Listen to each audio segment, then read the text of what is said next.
একীভূত হওয়া সম্মিলিত ইসলামী ব্যাংকের ভুক্তভোগী গ্রাহকদের জমাকৃত টাকা ফেরতসহ 4 দফা দাবিতে মানববন্ধন করছেন সম্মিলিত ইসলামী ব্যাংকের ভুক্তভোগী গ্রাহকরা। মঙ্গলবার সকালে রাজধানীর মতিঝিলে আমরা চট্টগ্রামবাসী ব্যানারে একীভূত হওয়া 5 ব্যাংকের গ্রাহকরা বলেন, অবিলম্বে সম্পূর্ণ টাকা ফেরত দিতে হবে।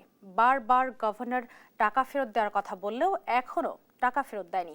বলেন 2 লক্ষ টাকা আমানত সুরক্ষা ব্যতীত আমানতকারীদের সম্পূর্ণ টাকা ফেরত দেওয়ার রোডম্যাপ প্রকাশ করতে হবে। ভুক্তভোগীরা বলছেন টাকার অভাবে তারা চিকিৎসা করাতে পারছেন না।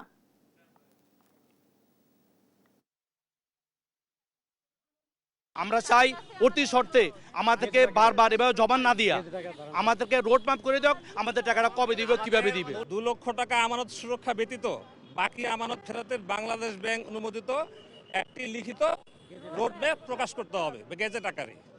যদি এটা প্রকাশ করে দেয় তাহলে আমরা আমানতকারীরা কি হবে, সন্তুষ্ট হব। পৃথিবীর কোন দেশে কি নজির আছে এরকম যে নিজের টাকা ব্যাংকে রেখে সেই টাকা উঠানোর জন্য রাস্তায় রাস্তায় ঘোরা লাগে?